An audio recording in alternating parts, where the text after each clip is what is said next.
when the future hits because things are not looking good, folks. What we saw tonight was pretty bad. That's the only way I can describe it. I'm sorry, it was horrible. That's the only part of the pay-per-view I'd rather forget and move on. And a good follow-up to that, of course, was CM Punk and JBL, the other top match of the card, going fourth. And I thought they should have stuck Triple H and Khali there. What did you think? I mean, yeah, it didn't. I guess it's kind of good to mix things around and have good matches, before bad matches, before good matches. Right. If you have no other option on the card, and I think that's what they're trying to do here. Yeah, that's the only reason. I think it would have been awful to have, the ECW title match and then follow that up with Great Khali Triple H. Right, that would have totally lost the audience. That's the only other reason I figured, okay, that's fine, But I would have turned the show off. Right, that's a good point. Anyways, what did you make of the match? It was solid. It wasn't great. And it didn't really, we've been talking for weeks and weeks and weeks now about what they need to do to put over CM Punk, and for whatever reason they've elected not to do that. And this match didn't accomplish that. But it was a solid match, and CM Punk won in the end, so, what more can we ask for, I guess? And not just that, but he won clean.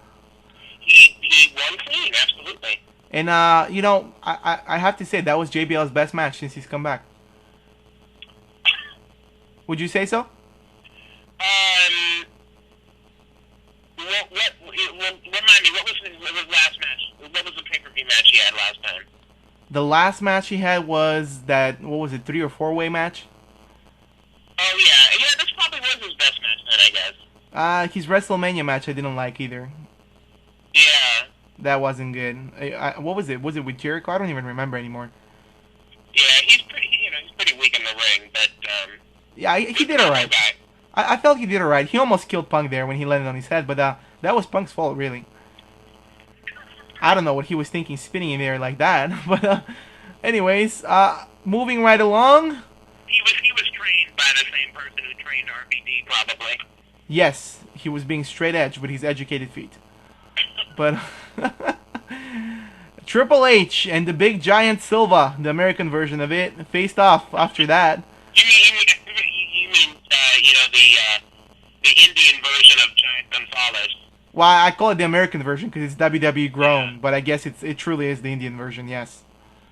But it really wasn't that bad, I'll be honest. I expected horrible things, and it was laid out very smart. They gave Khali the advantage the whole time, almost. They booked it inside, outside the ring, just so that they can hide his weaknesses. There were a few spots where you could just, crack up, but that's livable. That's okay. That's not that bad. And Triple H got a pretty big pop when he hit that pedigree. Yeah, it didn't kill the show, which is pretty good. Yeah, I guess it's all right. that's how we're gonna grade it. It's all right, but not bad. I thought it could have been much worse, to say the least. I was expecting that to be the worst match of the night, honestly.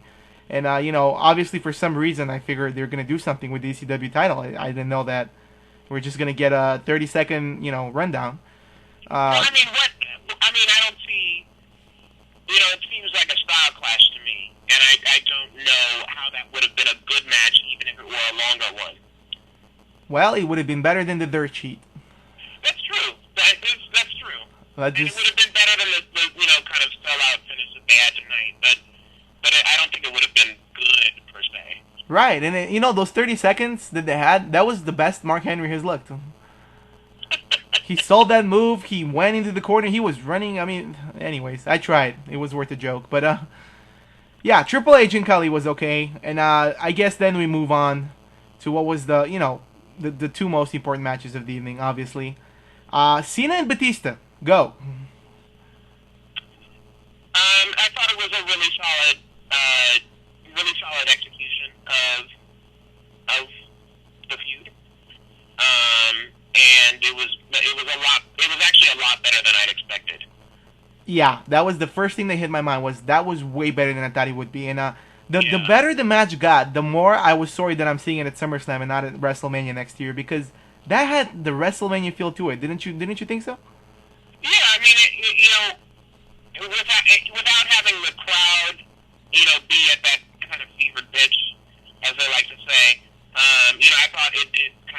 makings of a match like that. And I thought it was a pretty good fit for this show, which only had that kind of anticipation for the Edge and Undertaker match, but didn't really have it for the Raw counterpart.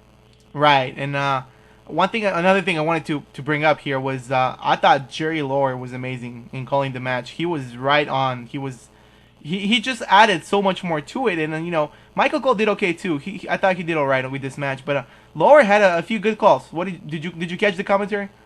Yeah, Lawler had a good match. I mean, not a good match, but a good match, I should say. Well, he did back in the day in Memphis, but not anymore, unless he's fighting Santino or Booker T. Right. But a very good match, and I like the way it was booked. I like that they both got to kick out of their finishes. I like that Batista got the win. I feel that he needed it more. And man, Cena has lost almost every match he's had this year. Do you realize that? Yep. He lost No Way Out. He lost the last pay-per-view match, and he lost this one. Wow. He's on a losing streak. Wow. Yeah. That's a little weird. The company, I don't think has much in store for him. And what I mean by that is that they're not going to be resting the fate of the Raw brand on his shoulders. And it's clear to me, at least, that they've lost some confidence in him. Yeah, but at the same time, I feel like they're realizing he doesn't need to win all the time in order to be over. Well, I mean, he's as over as he's going to get. Right, yeah, he's reached the peak. Major overhaul of his character. He has reached the peak, don't you think? He has definitely peaked. I think it's in terms of this current character. We've heard Batista is going to turn heel, and don't you think that it's better to turn Cena heel? Yes, absolutely. I think Cena turning heel would be incredibly fresh, and it would give him just the jump start to his career that he needs. I think Batista's strengths would be as a face, and even though he's kind of bland to me, the crowd has not turned on him yet, and they don't show any signs of turning on him in anywhere near the way that they've turned on Cena. Right, and Batista still seems fresh on Raw because we haven't seen him in a while, so I don't see him going. And they say the fans on Raw and SmackDown are different, and so probably a lot of them haven't seen Batista in a long time. Absolutely agree with you. I think that's the way they should go. In fact, and hey, hopefully somebody listens, right? But it was great booked. The match was great booked. That's the most important part, and I thought it was at least a 3.5 to 4 stars match, maybe even. I really didn't expect them to click so well in the ring. The chemistry they had was pretty good. Yeah, and that happens if both of them have a good night at the same time.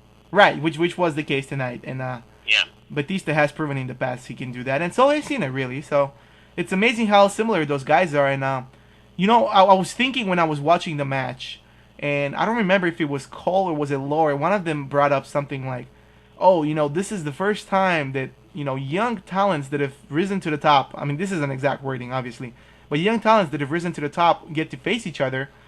And as they were saying that, I was trying to think in my head,